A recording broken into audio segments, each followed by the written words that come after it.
This time on Whatever We Want, we talk about. We are brainstorming and pitching an idea for an R2-D2 origin story. There are time codes down in the description if you'd like to jump around to different points in the episode. We talk everything from the possibility of R2 being force sensitive to gonk droids. Enjoy! Welcome back to Whatever We Want, where we review content across all mediums of media. Movies, TV shows, video games, and beyond to give you the most interesting behind-the-scenes insights, storytelling techniques, all that jazz, and more. We go over everything from Disney, Marvel, Pixar, Star Wars, all across the board. If it's on screen, there's a purpose. And it's our job to point out why. Without further ado, let's jump right into it. We are back in Kathleen Kennedy's sex dungeon, Daniel, and in the basement of Lucasfilm. And we're locked in here until we come out with a solid pitch for an R2-D2 origin story. Are you ready? I am ready. It's funny, I actually pitched this to Jake the other day as we were trying to come up with ideas for the what to do. Us making a sex dungeon together. That was the pitch. And we're like, yeah, let's go back in there. No, your pitch, I like to imagine we were like, what should we do for the podcast? Because we're trying to get ahead. We're recording this early because Daniel's out of town a week, then I'm out of town a week. I'm just like to imagine that the pitch was like, what if we were in a sex dungeon? And that was the pitch. And then we just kind of reined it into wait, we had that sex dungeon bit with Matt a few episodes ago. Matt somehow escaped this episode's sex dungeon. Yeah, so good for Matt. He's the one guy that escaped. Now we're just the runts that still get I don't know. I don't want to go too far with this sex dungeon bit. Okay. I don't know how to segue out of sex dungeon. So we're pitching R2-D2. Pitch practice. We're back with those. Yeah. So R2-D2 origin story. Do you think it should be a film or a TV show? I guess it depends on the story. I think it should be a short. A short, really? Yeah. I was thinking we could stretch it out to a trilogy of films. Well, no, but like an half an hour thing, at max. You know what I mean? But something I would feel maybe like a Bad Batch episode or something like that, to where it's it is a show, but it's kind of a one-off thing. Would it be animated or live action? I don't really think how it's represented matters in this case, but okay. Because it's going to be magical either way. But at the end of the day, because the important thing is the connection with R2, right? And how does that play into his origin going into everything else he's done? And maybe give some explanation to his luck. That's or what I was other thinking. Things like that. I actually wrote down some. That's a good point. I wrote down elements that make R2 just in my mind. Yeah. Well, he's kind of stubborn, but loyal stubborn. He's loyal to a fault. I think that's a very good trait he has. He's kind of tricky and innovative, very quick on his feet in situations where you would think droids might not be. And he also just I think that's the big one. He doesn't ask for permission. He just kind of jumps into action, especially when the situation calls for it. So as opposed to C-3PO. Him roasting a bunch of other droids when they episode exactly. So maybe we can have some elements that hint to how he got that. I was looking on Wikipedia, and they kind of explained that he's never had his memory wiped, so that that kind of sarcastic, loyal stubbornness. He's had that time for that personality to grow. Yeah, it's developed because it's never been reset. So maybe we get to see that grow from the beginning. Because where do we see R2 for the first time again? We first see him in, technically, if you're going chronologically, Phantom Menace. Menace. And when they're leaving the planet, Naboo, and there's a whole fleet of astromechs, and R2's the last one that makes it. He's on the Queen's. He's working with the Queen's Royal Engineers. We can't talk today, dude. Yeah, Queen's Royal Engineers. Yeah. So that's the first we see him, and I actually was looking up on Wikipedia, and apparently that's the first canon thing, because that there's nothing beforehand. So I don't know if they intentionally left that open, because I didn't even see much in Legends either. I don't know if people just don't care, but we gotta set R2, give him some stuff. I feel like there's a cool story that could happen here again, but it's not gonna be something again. It's not gonna be a trilogy thing. But I feel like it being could a short. Okay, we'll see how much we develop the story, because I had some ideas that I kind of jotted down that I think could be interesting. Well, we got a couple points that we can think of out here, off the rip, right?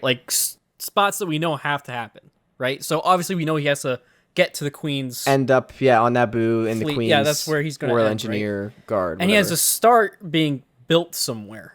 Right. I actually looked that up. And there was, I don't know if this was Legends or canon, but there's apparently a company called Industrial Automation in the Star Wars universe. I thought you were saying Industrial Light and Magic in Star Wars. And I was like, what? Yeah.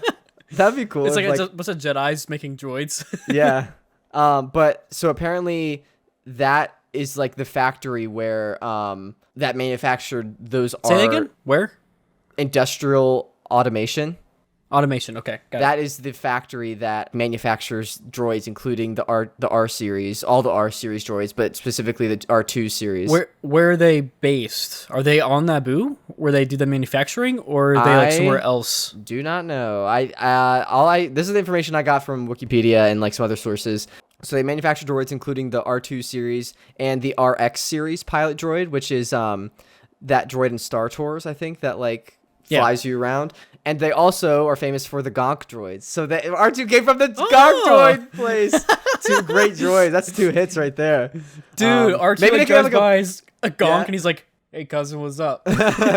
Maybe they like it's like a buddy cop thing where like, what if C-3PO was never R2's first companion? It was a Gonk droid that got brutally murdered in battle or something like that. Oh my god. I don't know. That'd be a good story though. I kind of like that. Yeah, we'll keep that in the back burner.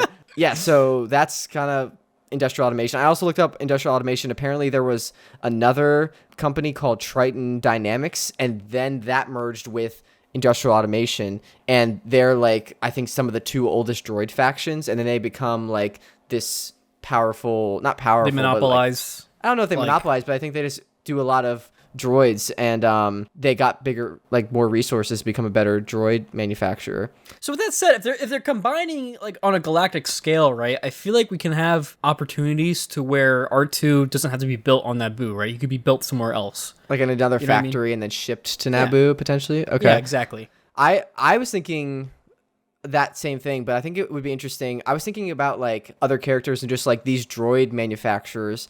Maybe like they're trying to get ahead of each other before they merge, or like they merge and then they're trying to, like you said, like monopolize. And maybe like they're, like we kind of saw in some other Star Wars stuff, they're trying to like sell to both sides and maybe play the field. And maybe like the head honcho is trying to get too greedy and like fuel this war from like underneath that's kind of brewing before like the separatists like attack. He kind of sees the early days of it, and maybe like they're just becoming like this corrupt industrial organization, and maybe some of like the low level workers like build R2, and then R2 has to help them on like somehow setting the course straight and like overthrowing this industrial guy, or like just setting the industrial droid workers back on the right track. That was just an idea I had. I'm not set on that at all, but I'm liking aspects of that. Okay. Here's some things that I'm thinking about too, right? Because again, we already brought up like the aspects of like luck, and if we wanted to get into explaining that, we also have to explain if these droids are being manufactured and being sent to places across the world, right? The galaxy, yeah. Yeah, galaxy. Sorry, I'm thinking Earth because I just got plane tickets. Well, you gotta think about it, right? There's going to be different people that buy the best of the best, like the Queen. Right, so there has to be some kind of like tests or like training or something else that goes along with that. Well, that's what I was thinking. I was thinking maybe specialized programming. That's what sets R2 out like above the rest, and like that's the end point. Like he successfully helps these workers like overthrow or just like get things back on track with this droid factory, like this whole like adventure, and that someone sees that this droid like takes initiative, and then that's what catches the eye of like the royal guard and gets him somehow connected to the Queen or something. I don't know. Okay. I think another vital role in this case then would not only be, I don't want to say like we can add in factory members, but like I feel like we need to have a royal technician that's looking to buy the droids, right? So like he has to be the one that sees what R2's doing, and he's the one that like that's the one that R2 gets the attention of. Yeah, maybe it doesn't have to be like a royal, like I feel like that would be like so predictable for like everyone watching. I do like that element, but like I feel like everyone's like, oh, this is a royal technician, that's gonna be the person that brings them to Padme. If you like say this is a royal technician from Naboo, but like maybe like it's like a step removed, like it's someone that just like knows someone on the royal thing, and like, well, you don't have to display it up front. You have to be like, I get what you're saying, like you don't want to be on the nose, but you could just say he's a technician, you know, literally, and he's looking to purchase some droids. Right? You don't have to have it out on the nose, be like, oh, he's a Naboo technician or he's a royal one. But like that, I'm saying that's his position, right? But the way it's displayed in the story, you can still just say like, hey, he's just a technician. He's looking to get the best droids that are possible for a very specific crew. Yeah. Okay, so we know the endpoint, like you said, he has to get to Naboo and be on the ship. The start point, are we starting with him being created in the factory, or are we starting with like before, just see the like the elements around him being created? Maybe there's something special that when that happens when he's created, or like some technician like puts extra care into this. I don't think it should happen when he's created, but I think it should happen later on as a catalyst that then enables him to do better in a way. What do you mean? Like, and I was thinking about this, like, wait, what's a catalyst? I'm confused. Like something to him acting as a catalyst that will. Then so he's like, you saying he's like created and then he's normal for a while, and then like, yeah, but then something happens. Think like Wall-E effect, right? Like Wall-E is like different because he stayed around for so long. You know what I mean? Yeah, but I'm just worried about like I don't want something to just happen to him and then like I guess I like that. No, sorry. Well, either way, swayed it's me still with just Wall-E. happening to him. Yeah, no, I like you swayed like Wall-E like stays around. That makes him like unique, and I think actually Wall-E. The reason he stayed around though is because he had all that human connection, like he cherished those human memorabilia stuffs and like had that set him apart from the other robots, like the cold-hearted robots. So maybe something like R2 gets attached to someone or something, maybe the Gonk droid or something, like has that companionship that like makes him that could be a different. fault or something like that, but then it's still. But either way, it's. I'm not saying like that'd be a thing. I feel like that'd lead into something else that then enhances him in some way. And here's what I'm trying to get to, right? Because a lot of times people will theorize that R2 is force sensitive, even though he's a droid. Yeah. And I'm thinking about how would you actually do that?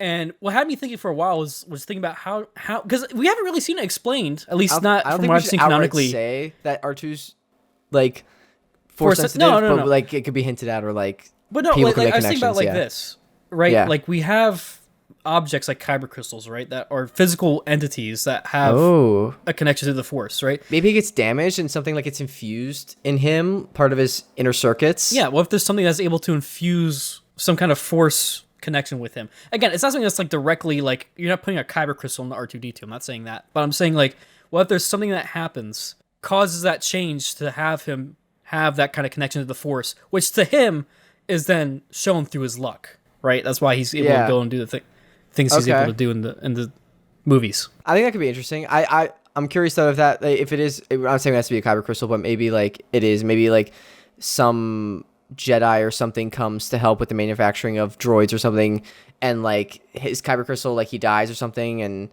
his kyber crystal somehow gets infused with R2. I don't know. I'm just getting spitballing, but I think we also need to show R2 like towards the end, like being like loyal. I don't know why, but I'm still thinking like running with this idea of like him, the Gonk droid, like companion. I'm thinking like R2 like shows his loyalty and like is like willing to sacrifice himself to save his friend, like this Gonk droid, whatever. And he does save him, but then like something else happens, like a twist, and the Gonk droid has to sacrifice himself for R2. But like R2? The ultimate sacrifice, like the Gonk droid like perishes, which is why we don't see him ever in the future. Or maybe it could be like left open ended, and maybe like R2 just gets shipped away and never sees his friend again, but like he could come back and see him or something. I don't know. What if? Oh my god! What if we made it the Gonk droid that's in Jabba's palace that's getting like stamped on? Oh my god! That would be so bad, but like so good R2, at the same I think time. R2 would have like sprung to action and done something. Well, did he ever come in contact to see him? I don't know if he did. I know 3PO did. My point. That would be such a like sad happenstance, but would be like a kind of cool like tie-in. Yeah. Do you think it should start like, I don't know if this is like too cliche, but like maybe like R2 and this Gonk droid are like for some reason thought of as defective, and then they're like thrown into like a junk pile, and then they like have to escape together? That could be a fun little adventure, and that kind of shows companionship between the two droids, and maybe there's like another junker or like low level like runt employee that like also joins the pack, and they have like this group that's like just trying to get better situations in their lives, and they kind of work together to I don't know, do better. I'm liking aspects of that. I think that it would work well where again there's like some kind of like, think about it like this: if you're a manufacturer from this company, right, how are you going to make sure that your droids are good, right? You have to put them through tests or something like that. So I feel like there could be like tests that they're both put through, but then they decide like R2 and this Gonk droid. Oh, I feel like we need to name a Gonk droid. This Gonk here. What are we going to name him? What's their like GNK? Do they have like a cereal thing? I just have GNK and it's like a stock. I was like, what is that? Like GNK3 or GNK02 or something like that. Oh, apparently Gonk droids are an industrial automation knockoff of the successful EG6 power droid. What's the EG6 power droid? It looks like a Gonk droid. It looks exactly like a Gonk droid. No. Clear differences. It's in the vertical structure of how they're set up. Okay, so interesting that this is like a cheap knockoff almost. Maybe that could be an element. Like they get sent somewhere, and the guy thinks he's getting an EG6, but he's getting a gonk droid, and then like he tries to cast it aside, but R2 has to save him or something. I don't know. Here's the thing. Like, what do we want R2 and this gonk droid to like ultimately do? Like, say again, going back to the idea that like they're going through like this training exercise, something like that, or like this test to make sure that they function, right? Like, what would it be that they're doing? Well, if they're doing like a training, maybe, I mean, it would probably just be simple tests like that they can effectively use the, what's it called? The screwdriver thing. And like, I mean, testing his like jetpack things that he has and like all the gadgets that fling out. I mean, I don't know if he should fail the test, or maybe he should. What if there's a series of tests? What if it's like you go through all the basic stuff and he's good, he knows how to use his basic tools and stuff, and then it gets to the point where it's like a live test to where they're actually put into a starship and they're doing like a low fly test, and then something goes wrong with the ship. Is it R2's fault, or that's like the test? If something goes wrong, they have to fix it? No. Like R2's doing fine, but then like something out of his control happens. Yeah, something out of his control happens. Okay, so like, that's the story point. You're saying he fails the test. I don't think we have to get the specifics of the test yet. I think we should get the overall. So you're saying like we start out with him either like created or just like after he's created, and like he's going through these tests, and he also has this buddy, this like gonk droid. They like form some sort of connection, and then he's going through the tests and something happens kind of out of his control that like causes him to fail, so he's kind of cast aside. Same with his gonk droid friend, maybe, as like I can they see don't work. Well, not even that. Like, there's a cargo ship, right? So, because I'm trying to think of like you can't have like a regular ship where they're both. This thing would be like a fighter or something like that. You want to have R2 and the gonk droid together for this thing. Okay, I don't think we have to have the specifics of the test. I'm just trying to get the general outline. Well, yeah, but no, my outline here is the point here is that you have both characters still that are on this failed test, and now they have to make their way back. Oh, like so the like ship crashes, and then they have to get back to base together. Yeah. Oh, interesting. All right, let's keep that idea. I think what's happening here is you're trying to think of it in the terms of like a short like Clone Wars episode, and I'm trying to think of it as like a movie. You're thinking like trilogy, like whole movie thing. I'm kind of more leaning towards like a short thing, but I'm not saying the stakes also can't be high in it. That's the thing. I don't think the stakes should be too high. Like, I don't want it like we're talking about like the Separatists having some like incorporation with the monopolized. Yeah, maybe it doesn't have to be that. Business. I think that's too much. I think that's honestly too much. I think like industrial automation though could have elements of like it's becoming like somewhat corrupt, and then maybe just like treating like the workers poorly, like the higher ups, and then R2 and this gonk droid kind of go on an adventure to like help make things better just in the factory. Like that's kind of more low scale. What are your thoughts on that? But I think we can still tie in your aspects of it. That works too, but then it just brings into the question of like, what are they going to do in the factory that then again makes them stand out? You know what I mean? What do you mean, like makes them stand out?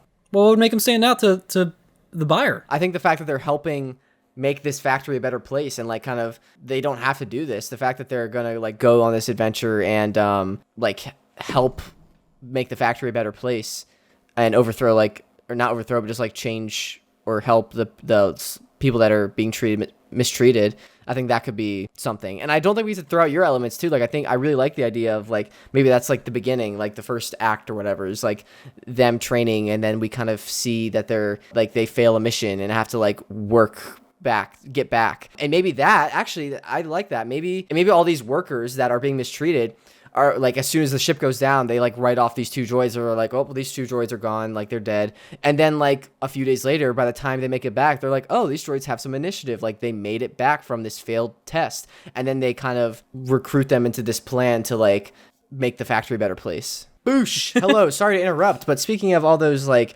factory workers in that smelly factory, I bet they don't have great hygiene. Well, if they want, they can use Manscaped. Support for the Whatever You Want podcast is brought to you by Manscaped, who is the best in men's below-the-waist grooming. Their products are precision-engineered tools for your family jewels. Manscaped's Performance Package is the ultimate men's hygiene bundle. Join over 6 million men worldwide who trust Manscaped with this exclusive offer for you. 20% off and free worldwide shipping with the code WWWPOD at manscaped.com. If my math is correct, that's about 12 million balls. Our current run with Manscaped, thank you seriously so much, Manscaped, for sponsoring us. That code only works for another 2 days once this episode comes out. So if you have not used it yet and you want to, definitely use it. Do it now. August 24th. I believe, is the last day, and I believe this goes out. If I'm wrong, I'm wrong. But August 24th is the last day, or maybe even the 23rd. So I don't know. Do it. Do it. The Performance Package 4.0 has arrived, and oh man, it is a game changer. Inside this package, you'll find the Lawnmower 4.0, Weed Whacker, ear and nose hair trimmer, Crop Preserver ball deodorant, Crop Reviver toner, Performance boxer briefs, and a travel bag to hold all your goodies. Seriously, it's really great. It's great stuff. It's great. They sent us this in exchange for this shout out. The Weed Whacker is also waterproof, and same with the Lawnmower 4.0. It's waterproof. Eliminates the mess on the floor. Get 20% off and free shipping with the code WWWPOD at manscaped.com. That's 20% off with free shipping at manscaped.com and use code WWWPOD. Unlock your confidence and always use the right tools for the job with Manscaped. Daniel, what's your favorite out of the things they sent us? Go. I have to say Lawnmower itself, honestly. I mean, I love the naming nomenclature just in general. Like that the bag itself is called the Shed. Yeah. I like that the a Weed lot. Whacker for the nose trimmer. Actually, I don't know. The ball toner is pretty good too, and the boxer briefs are also like best boxer briefs I've ever had. Not gonna lie. Okay. So wow. Yeah. All right. Well, back to R2. Boosh. If I'm being honest, I just don't like the factory being I think it's too much. Why? I think it's too much. It's just too much. Again, because I'm thinking of it like this, right? I don't think it's gonna be responsible to the character if we give him a full-on epic tale of his own Bilbo trilogy. Like, it's not a trilogy. I'm just saying, like, built his own Lord of the Rings movie. It's a little adventure where he like helps the factory become a better place. Like, that's not crazy, you know? It's his home, like, little factory. Like, I'm just thinking about like other elements too, about like how is that gonna be portrayed by like the factory workers and the bosses being, jerks and all that, like how's all that being portrayed as well? And then on top of that, if you want to get into, I don't know if you said you wanted to go forward with like the separatists still incorporating that or not. Either way, no, we don't have to do that. Okay, I was gonna say that's still okay, but the bosses are being jerks, and then at the same time, I was just thinking about like, why are they allowed to make the changes here at the factory?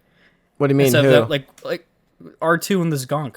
They're not like what allowed. Are they doing? They like have to like stealthily like go on a mini adventure to like expose the mistreatments to like, yeah, maybe that could be just like a little fun thing. Like maybe like this is again super kind of like low stakes. Maybe like the bosses. I'm thinking like Clone Wars episode. Like maybe like the owners of the factory, like the head higher ups from industrial automation, are coming in and like checking on progress. And so like the managers that are like kind of mistreating everyone are kind of like, all right, everyone, be on your best behavior. Like if you say anything about how we've been treating you, we'll like whip you into shape. And then maybe R2 can like go do like some screwdriver stuff. Maybe the thing that he failed at first that caused, or that like everyone thought like happened, that's why the ship crashed in the test. Maybe he goes and uses that to expose the like a hologram of like these managers mistreating everyone. The industrial automation executives are like, oh, we gotta change this. I feel like that's a simple little Clone Wars episode. Could be fun. That could be good too. I feel like we have two directions here. So either he's gonna be helping out this factory, which is like they're both. I like that because it makes the scale more reasonable. Is what I'm trying to say. Or what's the other direction? Well, I'm saying your direction is him helping out with the factory. My direction is with the crashed ship final test. I didn't say this before, but thinking about it, but like if there's like a worker that's the pilot that's supposed to be with them, right? He's almost killed in this crash, and then again R2 and this gonk have to bring him back safely. I like both elements. I think we can combine both of them. Maybe it's like a Clone Wars like few episode, maybe like 2 or 3 episodes. I feel like if we combine them though, it's too much. But it can be like an arc, like in a Clone Wars thing, like a little mini series. Like maybe the beginning is the main focus is like what you said, like R2 starting out, getting close with this gonk droid. Then there's like a crash with the pilot, and the gonk droid and R2 have to like go on a mini adventure through like unknown terrain to get this pilot back to safety, back to the factory. And that could show again R2's like loyalty and his starting to like his stubbornness and determination to never quit in the face of adversity. And then meanwhile, like back at the factory, everyone has written off these 2 droids and the pilot as like gone, as dead. They're not even gonna go check because maybe they want to go check, but the higher ups are like, we can't waste resources, like are just being bad to them. And then the droids get back, and then the factory workers are like fed up that like, see, this guy was alive. If it weren't for these 2 droids, like they never would have. This guy would be dead out there. Like they brought him back, and they're like, we like these droids. We need to do something about this factory, these managers. There's like an inspection coming up. Can you help us like get these files and then expose the mistreatment of the managers to the executives or whatever, to the managers or to the owners. And maybe the owners, one of them is also a Naboo guard or something. And that's how he sees, this R2 unit shows some initiative. I think that's pretty solid. That's getting there. What don't you like about it?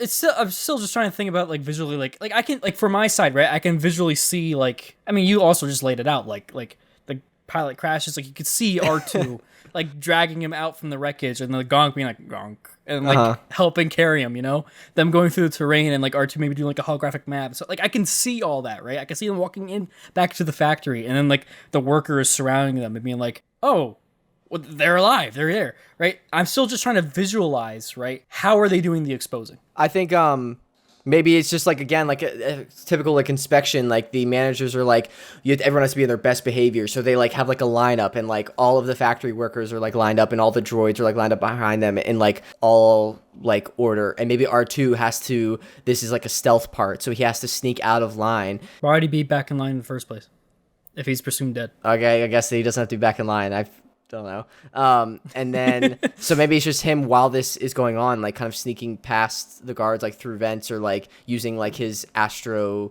jet packs, whatever, to make it up to like the control center where there are other guards, so he has to keep stealthing around, and he like has to get this recording and then bring it back to where the owners are at before he's caught or something. It's like a mini stealth mission, and that again shows off some of R2's early skills and him learning stuff we see in Star Wars.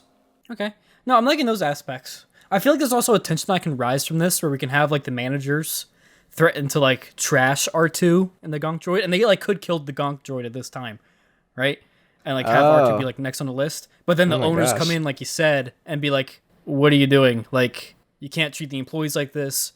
These droids were acting above and beyond. You see what I'm saying? I feel like there's a moment for that conflict as well. Like you can, maybe that. Like, what are you doing? And then like R2 starts playing the recording or something like that he got, and it exposes them, and they're like, dang.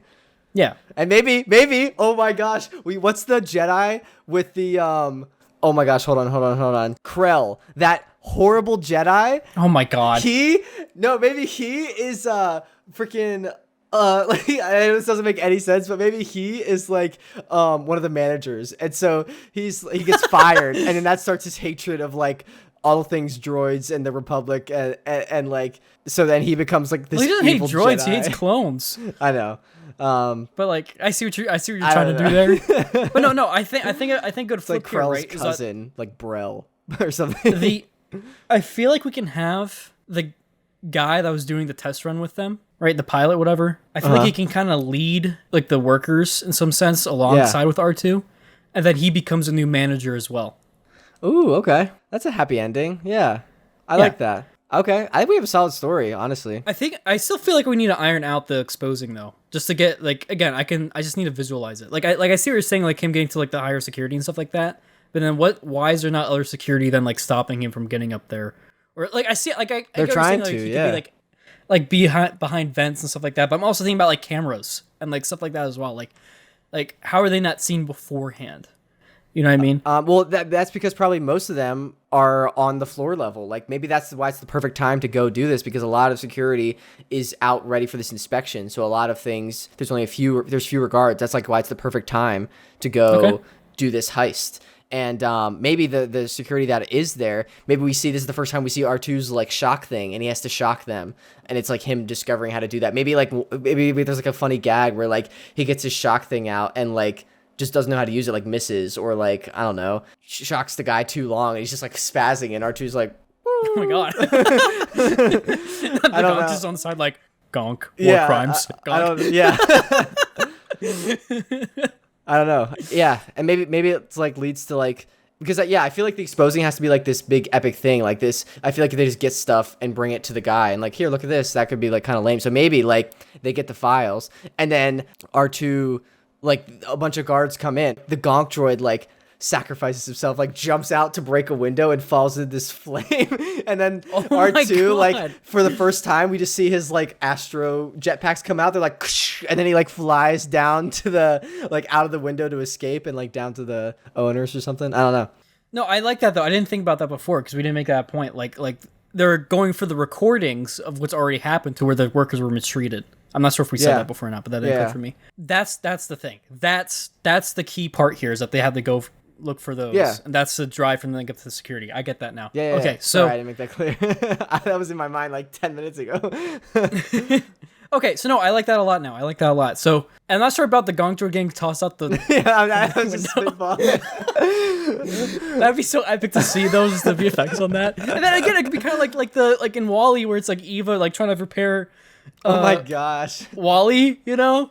I'm just imagining R2 with like his giant legs just holding this gong droid in his arms, like crying. No, like he's leaning forward. Oh no, his little arm ones that like come out and he's like And and like he just like leans his head down and like the light like dims and he's like, oh no. I think we could make this really emotional. We could. I think because that's the thing. I feel like during like all the other test stuff, like when they're doing like, you know, everything else outside the factory, like I feel like there's a lot of moments, like funny moments you can have with R2 and the Gonk. And they bond, but then so that way like, when something like that does happen, like it's it'd be like whoa. And that would also like deepen his connection with C-3PO and like why he sticks with him so much and like looks out for him. Yeah, why he sticks with him. And like I feel like he's always like sarcastic and like jokey. Oh my gosh. You know how R2's always like kind of sarcastic and like just goes and does his own thing? Maybe he gets it from the Gonk? Yeah, that's what I was thinking. Like he gets that would be I would love that actually. I think that works out pretty well. Like when you said like when he's coming back from dragging the guy, like maybe like R2's like we gotta keep going or like we gotta get shelter and the Gonk's just like happily like just doing whatever, like being sarcastic, doing his own thing, and like things happen to work out for him, and that's where R2 kind of learns that. I think it'd be very fun from like an animation standpoint as well. Like how do you make a Gonk droid sarcastic? You know what I mean? Like just think about like the kind of like the motions and stuff you'd have to do there because it can't speak. It's just Gonk. I don't know why. I imagined a Gonk droid with like a fake mustache on. A fake mustache Gonk droid. No, instead of it being a mustache, just like a blaster mark or like a freaking like you know in the crash, they get like a bird mark there. Yeah. So that's what makes it looks like a mustache. So before, that'd be so funny. So before the crash, he doesn't have a mustache, but after he's just like now this new Gonk droid. Grizzled. Maybe because the Gonk's probably going to be pretty new too. Maybe like when he crashes, that's like kind of something shifts in his circuits that makes him. Nah, I don't really like that because that changes his personality. Never mind. But yeah, I like that concept though. Okay, so let's go back to the security room for a second here. Okay. So they get caught. They got the files, but they're caught. Okay, the owners are there. Security's there. What happens then? Wait, so the owners are there? Or sorry, no, the managers are there. Or just the managers. The managers and the... So managers are the bad guys, and the security have like surrounded them. I think like there should be maybe some like mini chase, or like they should get caught, and like the guys are just like they would have no remorse. They wouldn't be like, "What are you doing?" They would just like be like, "This is a defective droid," and they're about like they have some sensitive information. They'd like memory wipe or like shut them down or incinerate them for like parts or something, and maybe like as they're being dragged away. I don't know. I feel like we need some like epic culmination or climax. Again, you could be like a dismantle them and reuse their parts or something like that. Yeah, I get what you're saying. And then somehow like the owners come in and stop it, and then R2 like quickly plays the recording before, like as the managers are trying to like talk themselves out of the situation, kind of thing. I feel like it should be a point to where they're like in line to be deconstructed, and what happens here is like the workers know that they have the recordings. They start to kind of not like tussle, but like riot, unionize, whatever. Oh, okay. Against the security. And then maybe the owners. And that's when the owners come in. Well, maybe the owners are like, why are these workers all being like, whatever? Like maybe they're about to side with the managers, but then R2 sways them by like playing the recording and everything. Exactly. And everything's exposed out on the table. That's exactly what I was thinking. Oh, okay. You see what I'm saying? Yeah. Cool. I think that's a good story, honestly. All right. Second question. I looked over at my notes and I didn't get this. Does R2 need a love interest, a female R2? You just get a pink R2 on the side, and you're like, woo! Or like no, I don't think so. I think the companionship, like the main relationship, should be like the camaraderie between Gonk and R2. Yeah, no, same. It's gonna be sad though, because like they're gonna get to a point through like we gotta make it so that way it times right, so that they can destroy Gonk without destroying R2. So like there'd be like a single dismantle or something like that. And like R2's there like watching it. Oh my god! Like you see the reflection off of R2's lens. Oh my gosh! Of him being dismantled, and then out of nowhere, it's like the owners come in, like all the fighting's going on. They're like, "What's going on?" And then they're like trying to get the workers to settle down. But and like R2's still just like frozen in just like disbelief. But as the owners come in, the Gonk like flashes a light or like gonks or does something to signal R2 like just go on without me and finish like expose these guys or something, and then like he's like in the lava or like dismantled completely or something. Like the light goes out. Sort of like Terminator. Yeah, like it's his foot that's up. Yeah. No, but I like that. Like the Gonk is destroyed, but like as his final sacrifice is like it's R2 like like finish it, and that's what snaps R2 into like exposing them.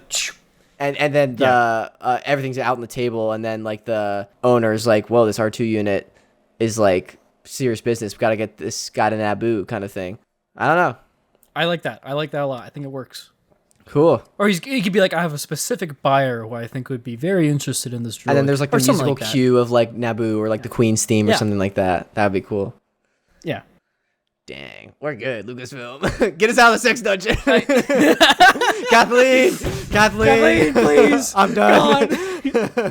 wait, what should we name it? The series or episode. It should be like something angsty, like R2, or like I feel like you do some like really visual, like cool things, like with the graphic design of like R2-D2, because there's two twos. So like maybe it's like a little R, big 2, little D, and then it's the same 2 or something. I don't know. Or maybe I was thinking like something, you know how like we were talking about like Wayne 2025 angsty. I was thinking like R2, like what noise does he make? It's like that wow or whatever. Like how would you like make that angsty, like wow? That's just it. Or just something wow. like that.